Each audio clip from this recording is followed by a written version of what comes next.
Buenas noches, soy Enrique Gómez. Gracias por seguir en esta conversación cuyo objetivo es conocer a México en contexto. Hoy le daremos seguimiento al programa anterior, donde revisábamos la estrategia migratoria del presidente Donald Trump, quien plantea deportaciones de inmigrantes ilegales y el blindaje de su frontera con México. Recordemos que en la emisión anterior, el maestro Juan Gavino González Becerril, investigador del Centro de Investigación y Estudios Avanzados de la Población, nos refería que cerca de 40 millones de mexicanos y personas con ascendencia mexicana viven en Estados Unidos. A su vez, la doctora Judith Pérez Soria, profesora e investigadora en el Colegio Mexiquense, estimaba, con datos de 2003, que el número de mexicanos indocumentados en el vecino país del norte ascendía a 5.1 millones de mexicanos y mexicanas.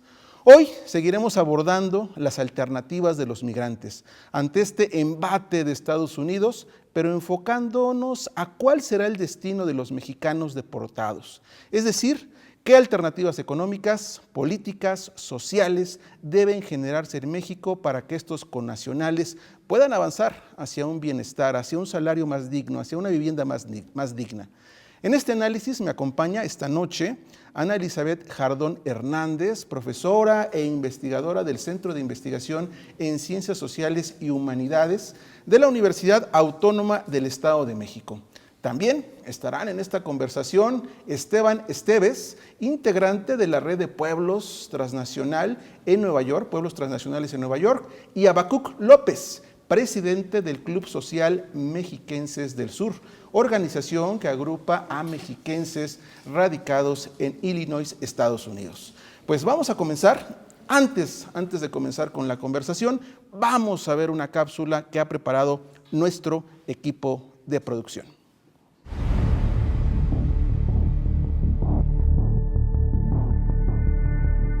La administración de Donald Trump inició con el amago de incrementar las deportaciones de migrantes indocumentados.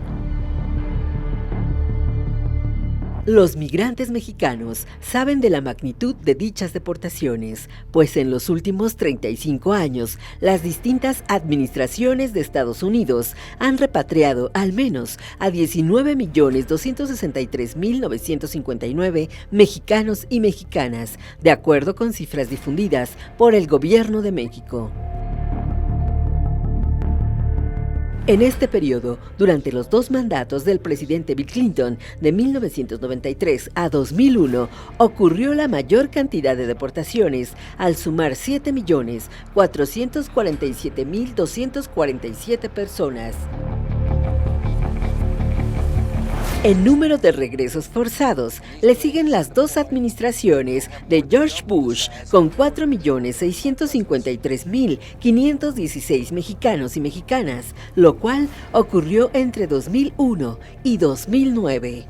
Durante los dos mandatos de Barack Obama, de 2009 a 2017, se registraron un total de 2.848.937 deportaciones, con lo cual se ubica en el tercer lugar. En la cuarta posición de deportaciones está el presidente George Bush, quien en un solo periodo de gobierno, de 1989 a 1993, instrumentó la repatriación de 2.656.701 migrantes mexicanos.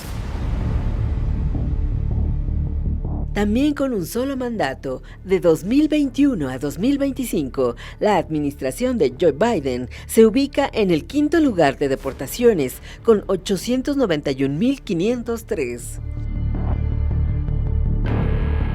Y en el sexto y último lugar de regresos forzados se encuentra el primer gobierno de Donald Trump con 766.055, el cual ocurrió de 2017 a 2021. Ahora, el nuevo gobierno de Donald Trump anticipa una política migratoria más agresiva. Sin embargo, ¿cuáles son las alternativas que debe generarse desde México para que las repatriaciones no terminen en nuevo intento por cruzar la frontera?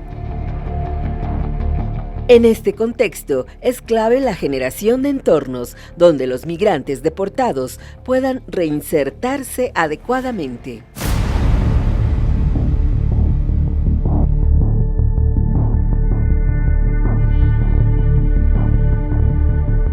Bien, pues vamos a comenzar con el análisis después de ver estos datos.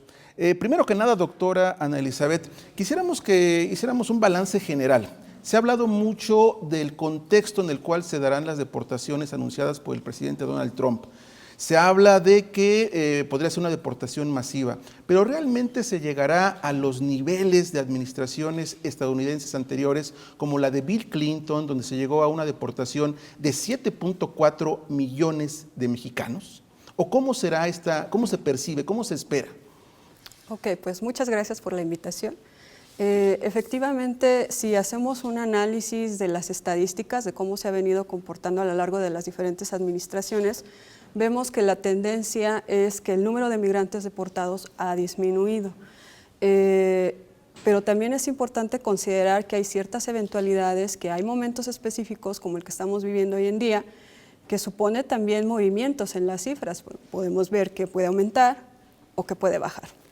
En este contexto, en este clima antiinmigrante, lo que estamos esperando es que la cifra pueda aumentarse. Por ahora es muy apresurado decir que podemos hablar de deportaciones masivas. Sin embargo, con todo y su primera administración de Donald Trump, con su política de tolerancia cero, una política también agresiva, vemos que el número promedio de deportaciones por año con Trump fue menor que con Obama. Entonces, y ahora, por ejemplo, con Biden vemos que es todavía menor. Estamos hablando que con Obama fueron alrededor de 400,000. Con Trump, en su primera administración, 300,000. Y con Biden vemos en promedio de 180 a 200,000. Entonces, se esperaría que por lo menos se recuperara esa tendencia. Lo que yo pudiera pensar es que a partir de las dinámicas se alcance, por ejemplo, la cifra que se obtuvo en la primera administración de Trump, o como lo ha anunciado a partir de su política agresiva y antiinmigrante, que eleve un poco su récord. Pero como tal, hablar de deportaciones masivas también en el contexto en el que se está enfocando en su discurso de decir vamos a deportar criminales, apostaría que la tendencia sería semejante a su administración anterior. Gracias. Y ahora vamos con los protagonistas de esta historia. Don Habacuc López, no sé si nos pueda comentar cómo se están organizando actualmente los migrantes indocumentados en Estados Unidos ante este embate de la administración Trump. Una de las partes más principales es darle información, cómo protegerse, qué no hacer y qué prepararse en caso de un evento que no queremos que pasara, ¿verdad? Pero para mí el más importante es el de familia. Si tienen hijos, si están en la escuela, si están en cuidado, con cuidado de niños, tener información dónde llevarlos en caso de que el papá o la mamá fueran detenidos en su trabajo, en algún lugar público, incluso en su propio hogar. Pero los ciudadanos, hijos, no se los pueden llevar, entonces tienen que tener un plan que incluso el gobierno está ofreciendo. Y toda esa información nos las transmiten nuestros propios políticos estadounidenses. El consulado mexicano, en mi caso Chicago, nos da la información que es lo que tenemos que compartir con nuestros connacionales en caso de algún evento. Vamos a ser claros. Ahorita no hay redadas masivas. Van por las personas de interés. Y esto es en trabajo, pero una de las partes importantes son los hogares. Hay algo que no estamos transmitiendo, se nos está pasando, que es en una habitación, en un apartamento, puede ser que en el pasado vivió una persona de interés y migración va a ir a buscarlo a ese lugar. Si ya está en renta otra persona con un buen récord, nada de problemas con la ley, se los van a llevar. Si viven en una casa donde hubo un inquilino con problemas, pero salió de ahí porque migración podría ir por él y está viviendo otra persona, también se los van a llevar. Si en un trabajo hay una persona de interés también y hay personas indocumentadas, se los van a llevar. Entonces ahí tienen que estar preparados, tienen que saber qué hacer y qué no hacer. Pero repito, una de las partes más importantes es el plan de familia. Si están en su casa, ya todo mundo creo que está informado, porque no es solo el consulado y el gobierno americano que protege a nuestra gente, a nuestros connacionales. Hay muchas asociaciones, clubs, organizaciones emigrantes que se han dedicado o nos hemos dedicado a transmitir todos sus derechos y qué es lo que tiene que hacer. Todo es muy repetitivo. Si va uno a algún evento donde van a pasar información, es prácticamente lo mismo. Pero es importante llevarlo a cabo, tener ese plan, incluso de documentos, tenerlos en su casa guardados, números de teléfonos de gobierno, del consulado, y algo importante, si son menores de edad, tienen que tener alguien de tutela que ya el gobierno se encargaría de ellos. Gracias. Para protección por ser menores. Gracias, don Habacuc. Quisiera pasar con don Esteban Esteves. En este caso, cuando ya pudieran ocurrir estas deportaciones, en el caso de su agrupación, ¿cuentan con redes de apoyo para facilitar la llegada de deportados, para que en determinado momento encuentren escenarios que les permitan reinsertarse? Que me parece es uno de los aspectos claves o más nodales de cuando ocurre una deportación, don Esteban. ¿Qué tal? ¿Qué tal? Buenas, desde aquí, desde el condado del Bronx.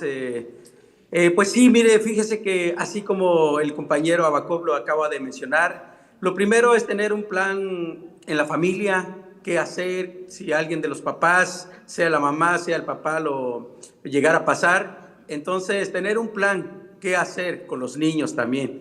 Así que, pues hasta ahora nosotros, aquí la organización, la Red de Pueblos Transnacionales, hemos formado un comité de cuidado del barrio.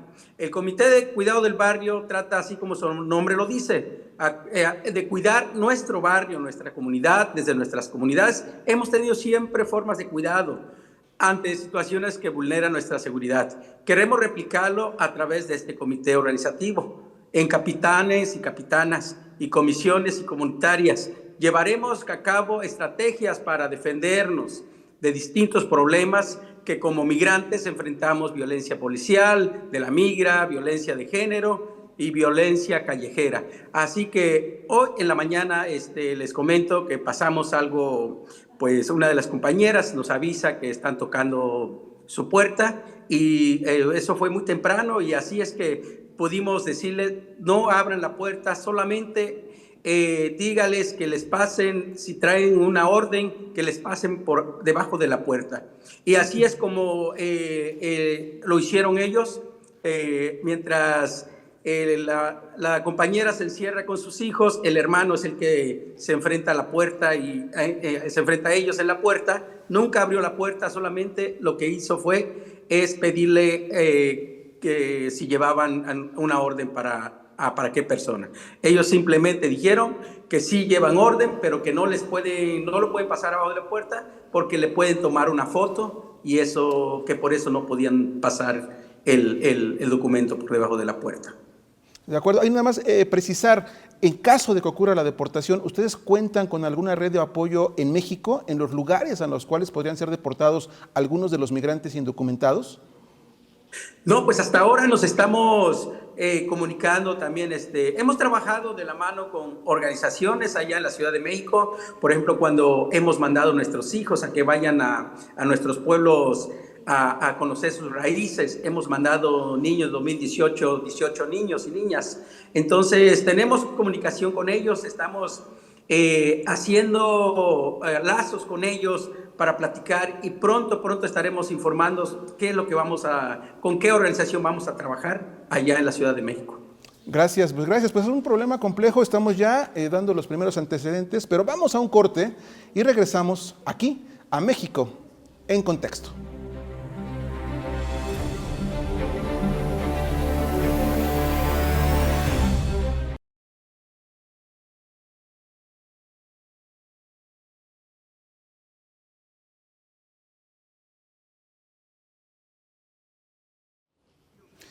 Ya estamos de regreso en este análisis donde con datos e investigación colocamos a México en contexto. En esta ocasión nos acompaña la investigadora del Centro de Investigación en Ciencias Sociales y Humanidades de la Universidad Autónoma del Estado de México, Ana Elizabeth Jardón, y vía remota nos acompañan los representantes de migrantes Habacuc López y Esteban Esteves. Doctora, para comenzar este segundo bloque, creo que tenemos que pasar a la pregunta clave.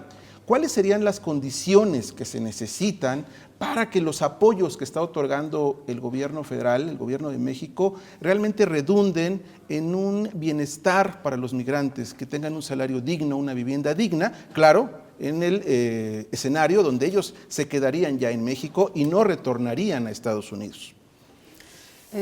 Bueno, son varios elementos, pero podría sintetizarlo en tres grandes elementos.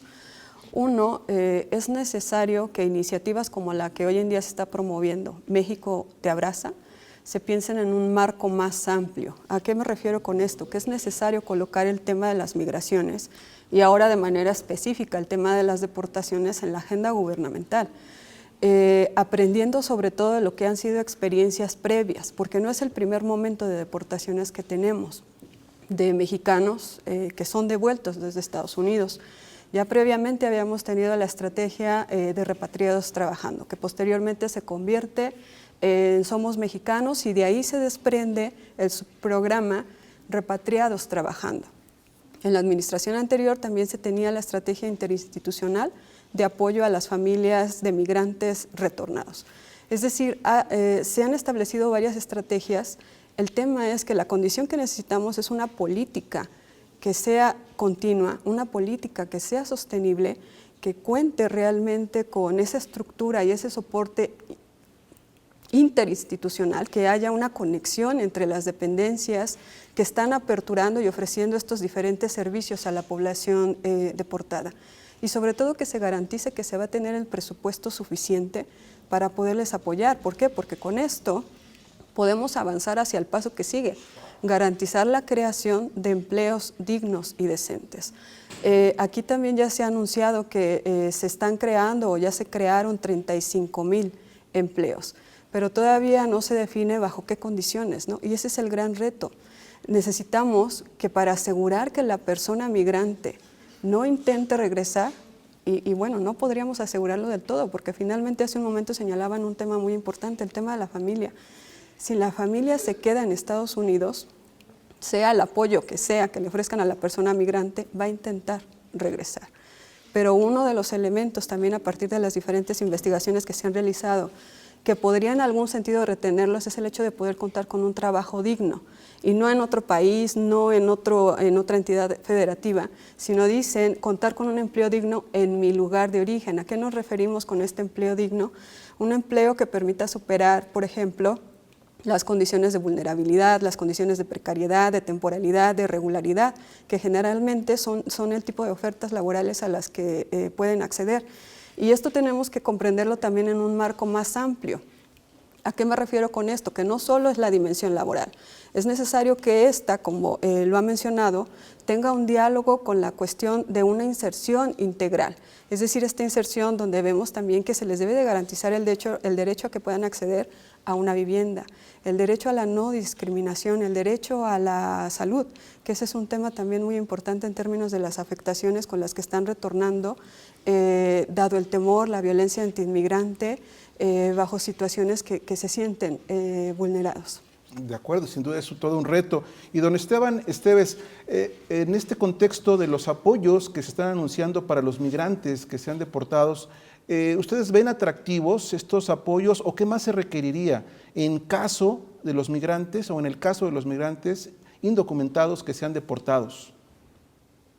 Bueno, lo que sí hemos escuchado eso sobre nosotros como migrantes, estamos de este lado, tratamos de ver las mañaneras desde donde nos informamos y hemos escuchado los apoyos que ofrece la doctora, pero así como dijo la compañera que acaba de explicarnos ahí, es muy difícil cuando por ejemplo, si a mí me regresan y mis hijos se quedan aquí, pues buscaría la manera de regresar. Entonces, yo no sé cómo cada persona, cómo reaccionaría en estos casos, porque pues prácticamente pues yo tengo más de 30 años aquí, entonces no sé cómo poder vivir sin la familia.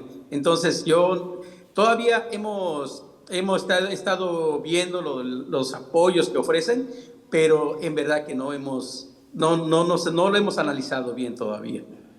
Sí, y aquí tocamos un tema de si estos apoyos, estas deportaciones evitarán, don Habacuc López, evitarán que continúe la migración hacia Estados Unidos. ¿Qué escenario vislumbra usted en este contexto en el que estamos? ¿La migración hacia Estados Unidos va a continuar? La migración hacia Estados Unidos no va a parar nunca. Mientras existan carencias, necesidad, oportunidad de trabajo, oportunidad para nuevos emprendedores y hoy en día uno de los problemas más grandes, los problemas sociales a los que se enfrenta nuestra gente ya es de conocimiento, el crimen, secuestros y muchos otros factores sociales que hacen que el padre, la madre tengan que buscar un mejor lugar, un mejor porvenir para su familia y que mejor que el país vecino, el mejor país del mundo para que recibe a sus emigrantes. Todo mundo va a encontrar la forma de emigrar y de pasar esa frontera. No importan las condiciones que existan, siempre que ha habido algo nuevo, la gente sigue emigrando y sigue llegando con sus familiares a las ciudades donde tienen más personas connacionales de los lugares oriundos de donde emigran. Esto no va a parar, no va a parar. Tal vez disminuya, cambie de la forma de emigrar, pero es difícil que puedan parar cuando hay tanta necesidad y tanta carencia. Y hoy, repito, los problemas sociales los están orillando a dejar sus hogares, sus pueblos y emigrar. Gracias. Pues aunque don Esteban y don Habacuc comentan el tema de la dificultad de frenar la migración, quisiera insistir, doctora, ¿cuáles serían esas condiciones de las que ya nos anticipaba hace un momento para tratar de construir acá en México redes de apoyo, entornos más cordiales para el caso de los migrantes que sean deportados, sobre todo en sus lugares de origen? Sí, bueno, es necesario un discurso que se ha venido manejando de manera importante, es el hecho de contar con propuestas que ayuden a humanizar la migración. De hecho, ya se tiene un decálogo, el decálogo para humanizar la migración, el decálogo mexicano para humanizar la migración, perdón. Y entonces aquí lo que se está planteando, uno de los elementos es construir comunidades de apoyo, construir redes que permitan, en este caso, favorecer los procesos de reinserción social de la población migrante deportada, en este caso sería.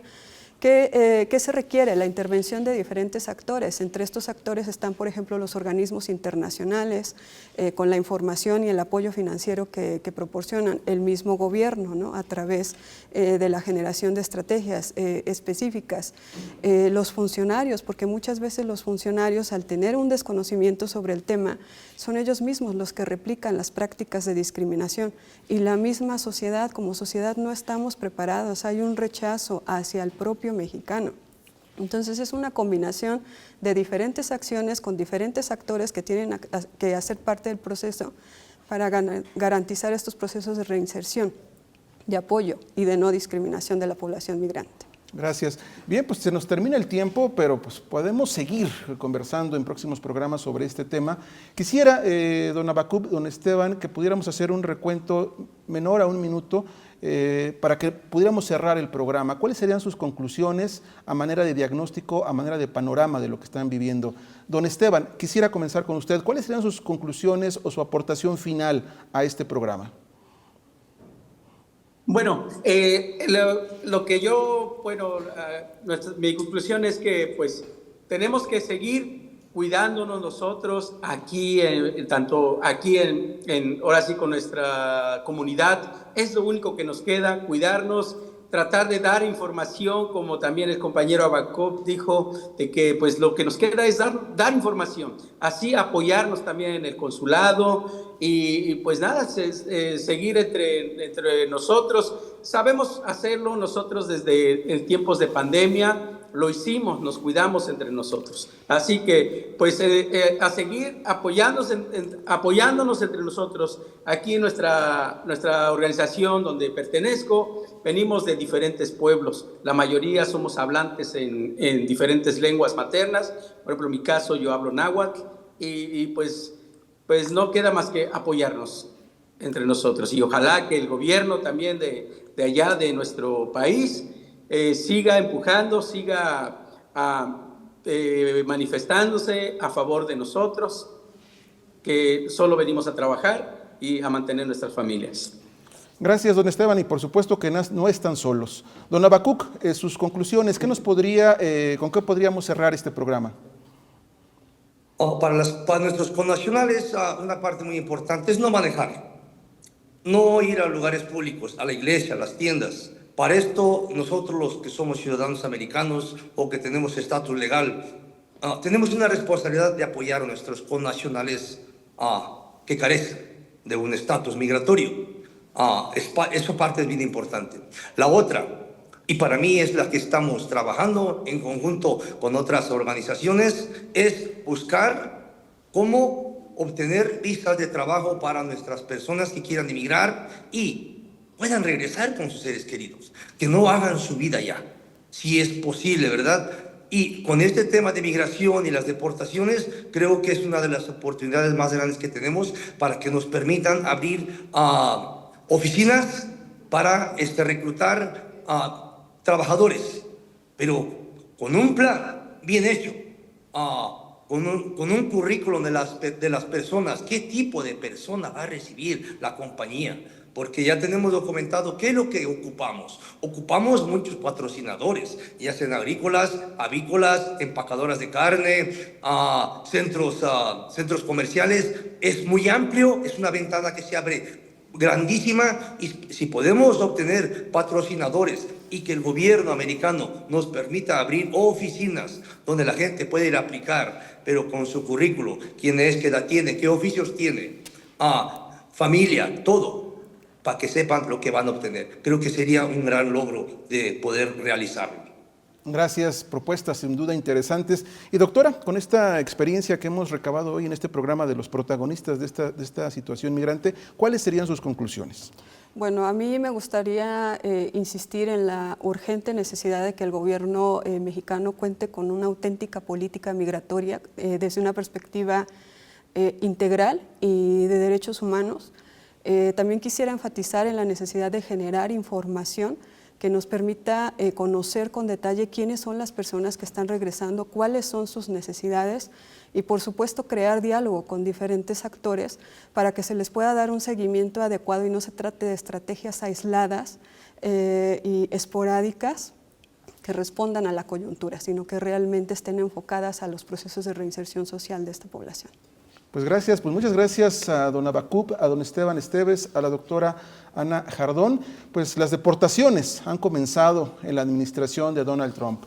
Los amagos anuncian repatriaciones masivas. Sin embargo, los migrantes mexicanos no están solos. Tienen una patria. Por ello, quienes sean deportados deben encontrar la posibilidad de un salario y vivienda digna, donde cruzar la frontera no vuelva a ser una opción. Ese es el reto. Le agradezco, por supuesto, que nos haya acompañado esta noche, pues nuevamente conocimos a México en contexto. Muy buenas noches.